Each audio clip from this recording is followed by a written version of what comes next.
I am not yielding. I am not yielding. Kindly sit down. I am not yielding. 75 वर्ष भारत के संविधान के हो गए और महामहिम राष्ट्रपति संसद के दोनों सदनों को संबोधित करते हैं।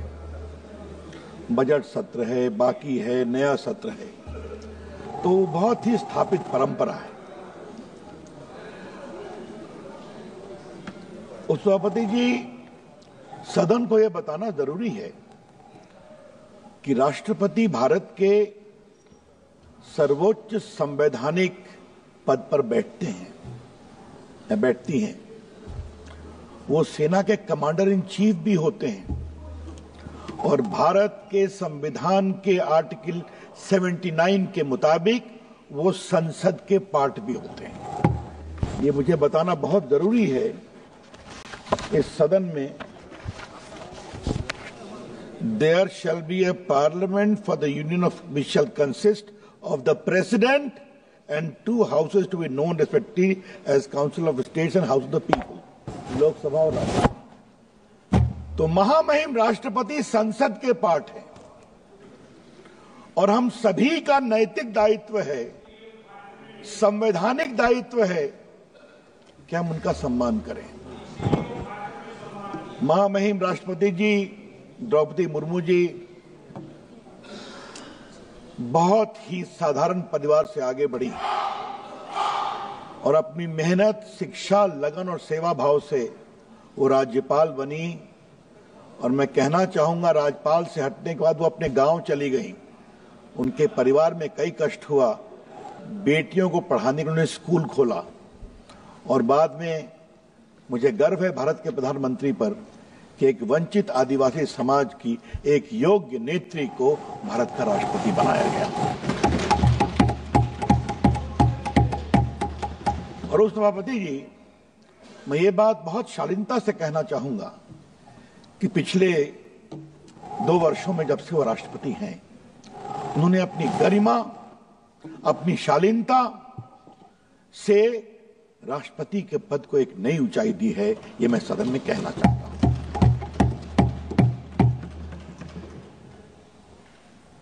राजनीति में उपसभापति जी विरोध होता है, हम अपनी बात कहेंगे, वो अपनी बात कहेंगे, लेकिन विरोध का कोई अस्तर होगा कि नहीं होगा? विरोध की कोई गरिमा होगी या नहीं होगी? और ये सवाल मैं बड़ी जिम्मेदारी से इस सदन में आज रखना चाहता हूं। महामहिम राष्ट्रपति के उस दिन के उद्बोधन के बाद एक विपक्ष की बड़ी पार्टी की बड़ी नेत्री ने क्या कहा उनके बारे में? पुअर लेडी, ये शब्द है क्या? क्या मतलब है इसका? आज मैं बहुत गंभीरता से ये विषय उठाना चाहता हूं।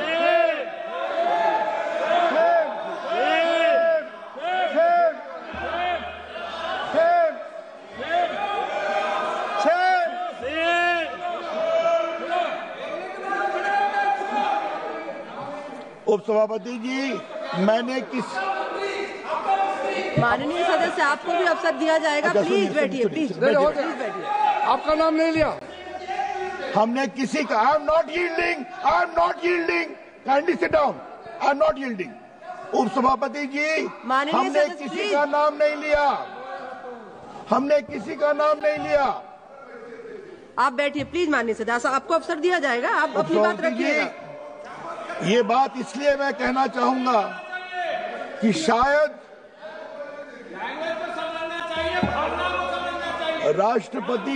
राष्ट्रपति भवन के द्वारा बोला है तो सुनना सीखो। शायद पहली बार एक प्रेस रिलीज करके उसका प्रतिकार करना पड़ा और मैं वो पढ़ना चाहता हूं। The president office believes it might be the case that these leaders have not acquainted themselves with the idiom and discourse in Indian language as Hindi and thus formed a wrong impression. In any case, such comments are in poor taste, unfortunate and entirely avoidable. मैंने राष्ट्रपति जी के द्वारा जो टिप्पणी की गई है वो मेरे पास है और मैं आज इस सदन के ऊपर अपने भाषण में महामहिम राष्ट्रपति जी के द्वारा जिम्मेवार लोगों के द्वारा जो टिप्पणी की गई है उसकी बहुत भर्त्सना करना चाहता हूं। ये गलत है, ये नहीं होना चाहिए था। और हम सबों को बहुत गर्व है महामहिम द्रौपदी मुर्मू जी पर, जिस तरह से उन्होंने आचरण किया, उन्होंने भाषण दिया।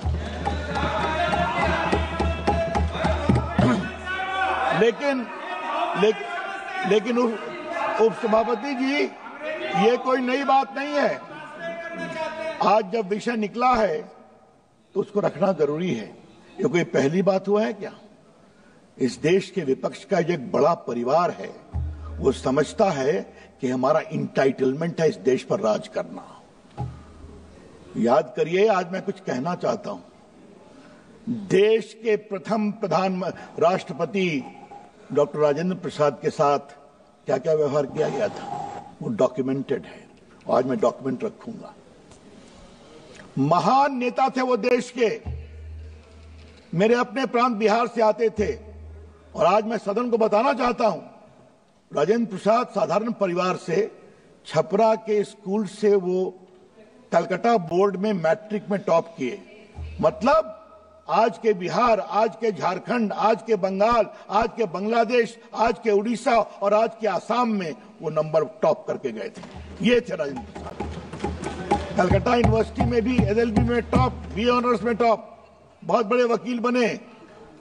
पटना हाई कोर्ट में वकालत किया कलकत्ता के बाद। मुझे बताया लोगों ने 1920 में गांधी जी के कॉल पर उन्होंने वकालत छोड़ी। 20,000 पर महीना उनकी वकालत थी, त्याग कर दिया और बाद में जेल गए। और संविधान सभा के अध्यक्ष के रूप में जो उन्होंने काम किया, सब लोग कहते हैं संविधान बनाने में बड़ी महत्वपूर्ण भूमिका रही। पंडित जवाहरलाल नेहरू कभी उनको राष्ट्रपति नहीं बनाना चाहते थे। यस यस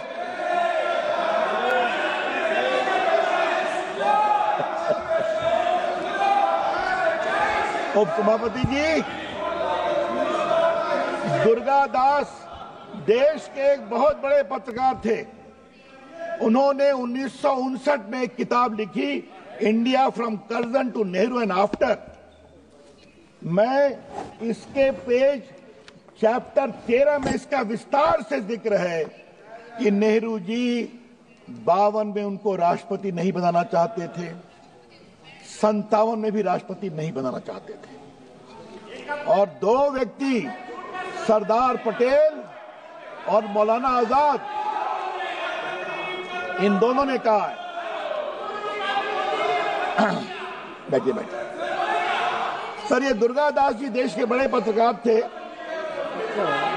और सर एक बात और जाने सर, ये बहुत जरूरी है सर। डॉक्टर राजेंद्र प्रसाद का निधन 63 में हुआ। उस समय भारत के राष्ट्रपति राधाकृष्णन थे। उन्होंने कहा नेहरू जी से कि मैं पटना जाना चाहता हूं, उनके अंतिम संस्कार में आप भी चलिए। नेहरू जी ने कहा मैं राजस्थान जा रहा हूं फंड कलेक्शन करने के लिए, मैं नहीं जाऊंगा और आपको भी नहीं जाना चाहिए।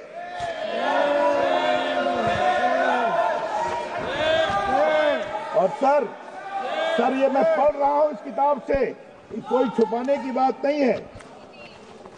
देखिए, नेहरू टोल्ड, मैं इसके पेज 339 को पढ़ रहा हूं उपसभापति जी।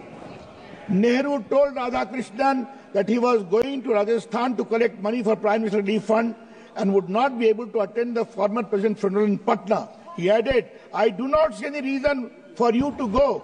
Radhakrishnan replied, no, I think I must go and attend the funeral.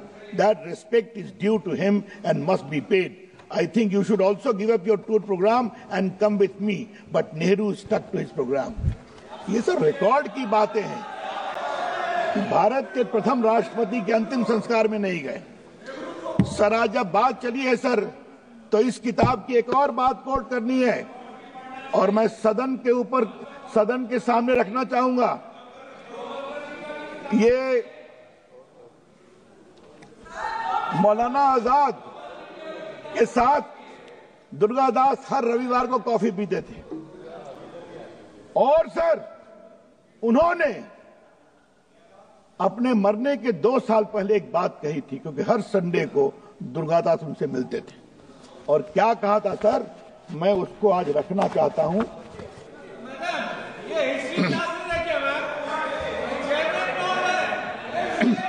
But Azad revised his opinion of Nehru in the last 2 years of his life. Indeed, इसको सुने, इसको आप लोग भी सुनिए। Indeed, he went to the extent of expressing regret for being unfair to Patel and asserting that he was sure that the country would have been better off if Sardar Vallabhbhai Patel had been the Prime Minister. What motivated this change? Toward the end of his life, Azad realized the best protection for Muslims was the goodwill of Hindus and a strong government. He told me he had come to the conclusion that Nehru policies has weakened the administration. ये सब 60 साल पहले की किताब में पढ़ रहा हूं।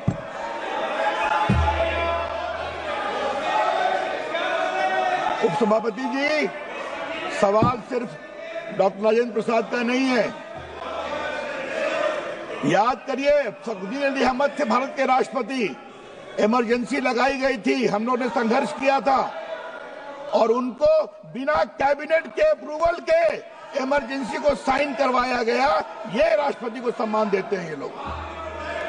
ज्ञानी जैल सिंह के साथ राजीव गांधी का क्या व्यवहार था, ये सब रिकॉर्ड की बात है, ये हम सभी जानते हैं।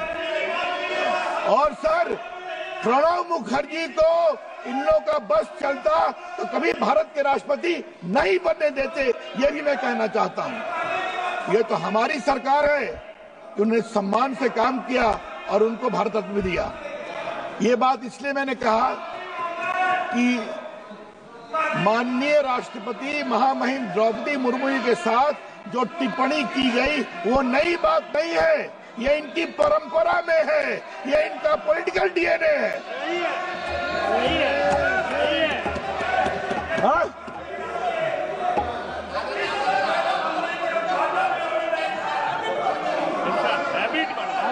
सर, माननीय मित्रों ने साफ कहा, they have got a chronic habit to insult the राष्ट्रपति of India. Let me tell you,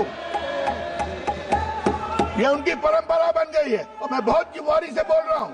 इसलिए मैं डॉक्टर राजेंद्र प्रसाद, राधा कृष्णन, फखरुद्दीन अली अहमद, जैल सिंह और प्रणब मुखर्जी और अब माननीय द्रौपदी मुर्मू जी, ये समझना बहुत जरूरी है। सर, एक दूसरी बात कहनी है। राष्ट्रपति जी ने अपने अभिभाषण में कहा है कि तीसरी बार जीतने पर सरकार के विकास की गति को एक नई ऊर्जा मिली है। वो पहली ही जीत पर परेशान थे 14 में, कैसे हम जीत गए। 19 में और परेशान हो गए, अब तीसरी बार जीत गए तो कहे कि साहब कमजोर हो गए। तो जनता ने जवाब दिया तो हरियाणा में कस के पिट गए। उसके बाद जनता को लगा नहीं मोदी जी को और मजबूत करना है तो महाराष्ट्र में और कस के पिट गए। अब 8 तारीख को दिल्ली की बारी है।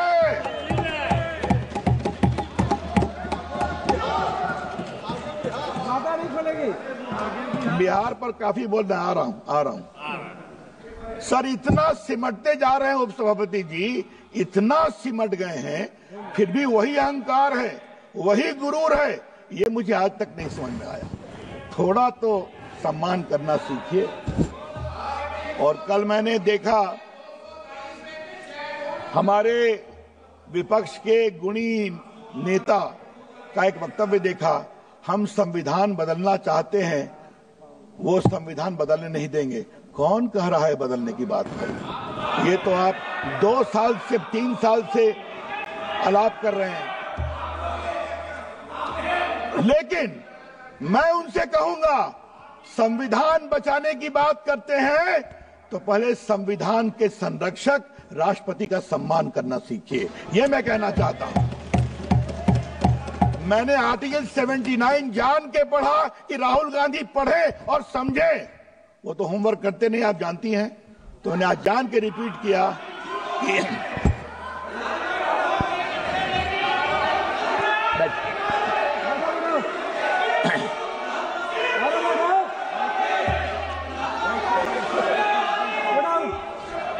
उपसभापति जी, तो एक नई ऊर्जा की बात माननीय राष्ट्रपति जी ने की है। राष्ट्रपति जी ने जो कुंभ में महान आयोजन चल रहा है उसकी भी चर्चा की है। कल रात तक खबर मिली 35 करोड़ लोग स्नान कर चुके हैं, 35 करोड़ लोग। उन्होंने दुख भी प्रकट किया, जो लोग एक हादसा हुआ उसकी भी जांच चल रही है और उस जांच में भी षड्यंत्र की बू आ रही है।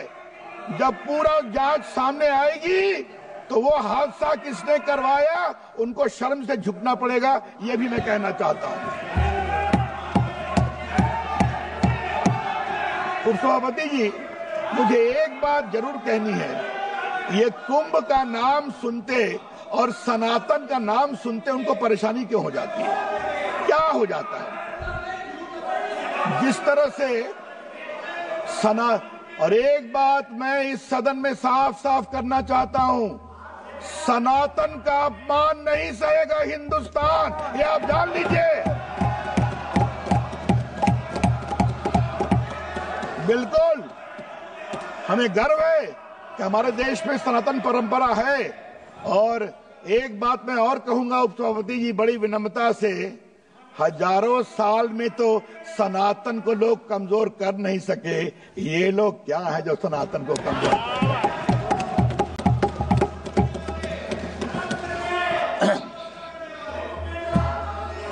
उपसभापति जी, नई ऊर्जा की बात की है। माननीय राष्ट्रपति जी ने देश में बदलाव का भी संकेत दिया है। बदलाव कैसे होता है? कुछ लोग बदलाव की बात करते हैं और कुछ लोग बदलाव की बात नहीं करते, बदलाव को करके दिखाते हैं, ये अंतर है। उधर से कहा गया था ना, गरीबी हटाओ, बहुत बड़ा नारा चला था, क्या हुआ? और यहां पर अगर मोदी जी ने कहा कि मेरी सरकार गरीबों के लिए जिएगी, किसानों के लिए जिएगी, तो करके दिखाया। और राष्ट्रपति जी ने अपने अभिभाषण में उसकी चर्चा की है। 80 करोड़ लोगों को खाना मिल रहा है कि नहीं, कितने वर्षों से मिल रहा है? सैकड़ों की संख्या में शौचालय बने हैं कि नहीं? किसानों के अकाउंट में 41,000 करोड़ रुपया 11 करोड़ किसानों के अकाउंट में जाता है या नहीं जाता है? जाता है।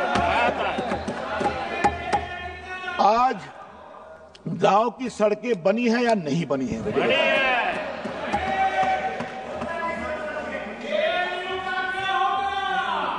और ये सारा स्कूल हो या अस्पताल हो या आयुष्मान भारत हो या गरीबों की सेवा हो या लखपति दीदी हो या ड्रोन दीदी हो, ये भारत के बदलाव के जो नए कार्यक्रम हैं, ये बिना किसी घोटाले के चल रहे हैं, ईमानदारी से चल रहे हैं।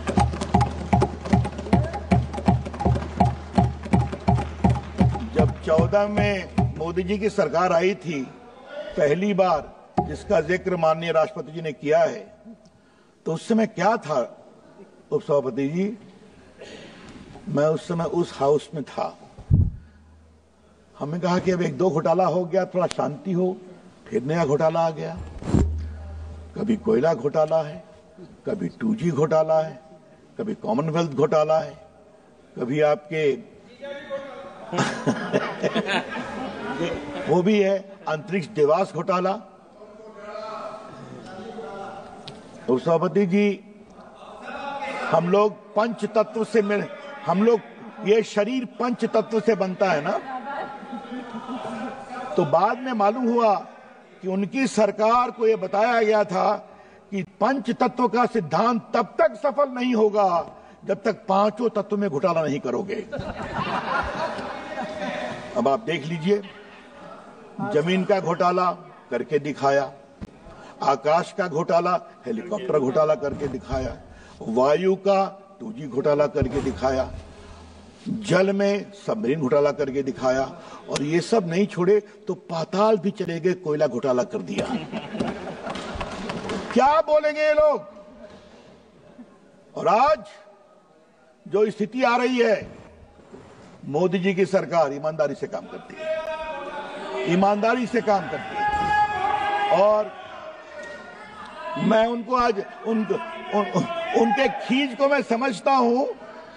राजीव गांधी का एक वक्तव्य था ना कि मैं दिल्ली से 1 रुपया भेजता हूं, जमीन पर 15 पैसा पहुंचता है। मोदी जी की सरकार में 100 रुपया भेजते हैं तो गांव में 100 रुपया पहुंचता है। ये अंतर है डिजिटल तरीके से। सभापति जी, थोड़ा मैं देश की अर्थव्यवस्था के बारे में बोलना चाहता हूं, क्योंकि महामहिम राष्ट्रपति ने उसकी चर्चा की है। बाकी चूंकि हमारे बहुत ही गुणी मित्र रामवीर बिदुड़ी जी ने बाकी क्या शौचालय कितने बने, क्या बने, वो चर्चा की है, तो मैं उसको रिपीट नहीं करूंगा। लेकिन अर्थव्यवस्था पर कुछ बोलना जरूरी है। याद करिए कांग्रेस वालों, 2014 में भारत की अर्थव्यवस्था थी फ्रेजाइल 5, मतलब इतनी कमजोर 5 कि कब गिर जाए पता नहीं। और आज मैं अपना एक व्यक्तिगत अनुभव इस हाउस में बताना चाहता हूं। मैं 13 में सभापति जी न्यूयॉर्क गया था एक सेमिनार को एड्रेस करने के लिए। उस समय मैं विपक्ष में उपनेता था राज्यसभा में। तो मालूम हुआ कि मैं आया हूं, मैं एक निजी यात्रा पर था। तो जितने भारत में पूंजी निवेशक हैं, हम आपसे मिलना चाहते हैं। हमारा पैसा सेफ है कि नहीं सेफ है? क्या अब हिंदुस्तान की अर्थव्यवस्था डूबने जा रही है? सभापति जी, हम उनकी तरह नहीं है कि विदेश में जाके भारत की आलोचना करें। हमने एक ही बात कहा कि नहीं, भारत ठीक होगा। उन्होंने कहा कि क्या आपकी सरकार आ रही है? हमने कहा जरूर आ रही है और भारत की अर्थव्यवस्था मजबूत करेगी। और आज वो फ्रेजाइल 5 से भारत की इकोनॉमी टॉप 5 पहुंच गई है। सभापति जी, मैं इसमें क्या वर्ल्ड बैंक, क्या इन्वेस्टर्स, इन सबों ने भारत की अर्थव्यवस्था की भूरी भूरी प्रशंसा की है। मुझे मालूम है उनको पछता नहीं है, इसलिए उनकी परेशानी मैं समझता हूं। लेकिन अगर आपको 5वां से परेशानी है तो हम तीसरा भी करके दिखाने वाले हैं। आप देखिए, भारत की अर्थव्यवस्था दुनिया की तीसरी इकोनॉमी बन के दिखाएगी। इसलिए सर पूंजी निवेश कैसे होता है, यह बहुत बेसिक बात समझने की जरूरत है। आपके यहां सरकार कैसी है, सरकार स्टेबल है कि नहीं, पॉलिसी स्टेबल है या नहीं, निर्णय ईमानदारी से होते हैं या नहीं, ये सब बातें देखनी पड़ती है। और जब ये होता है तो जनता विश्वास करती है, क्योंकि भारत की उद्यमशीलता पर। आज देखिए, माननीय राष्ट्रपति जी ने भारत के डिजिटल बदलाव की चर्चा की है। क्या है डिजिटल बदलाव? ये digital India, make in India, startup India, stand up India, ये सब जो कार्यक्रम शुरू किए गए, आज वो आधार का कितना विरोध किया था इन लोगों ने। आज आधार के माध्यम से जो डिजिटल बायोमेट्रिक्स है वो सीधा आपके अकाउंट में पहुंच रहा है। 135 करोड़ आधार कार्ड है सर।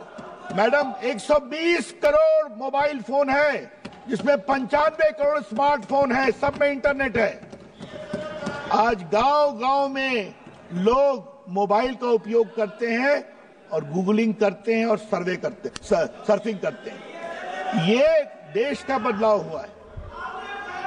आज देखिए, पूरा कोरोना के समय वर्क फ्रॉम होम काम हुआ कि नहीं, अदालतों में सुनवाई हुई या नहीं हुई, स्कूलों में पढ़ाई हुई या नहीं हुई, पूरा देश डिजिटल इंफ्रास्ट्रक्चर से चला। और आज डिजिटल पेमेंट जिसकी चर्चा माननीय राष्ट्रपति जी ने की, क्षमा करें, भारत का डिजिटल पेमेंट दुनिया का 50% यहां होता है। क्यों? गरीब आदमी भी, इनको परेशानी होती है कि गरीब आदमी एम्पावर होता है। इनको परेशानी होती है कि एक ऑटो वाला, एक रिक्शा वाला, एक सब्जी वाला भी आजकल डिजिटल पेमेंट एक्सेप्ट कर रहा है। इससे इनको परेशानी होती है कि मोदी जी ने क्या कर दिया। तो हम करते रहेंगे, क्योंकि बदलने की हिम्मत है हमारे पास और हमारे नेता की सोच है जो जमीन पर उतारते हैं, इसलिए कर रहे हैं। सभापति जी, एक दो बात विदेश नीति और रक्षा नीति की होती है। उसकी चर्चा महामहिम राष्ट्रपति जी ने की है।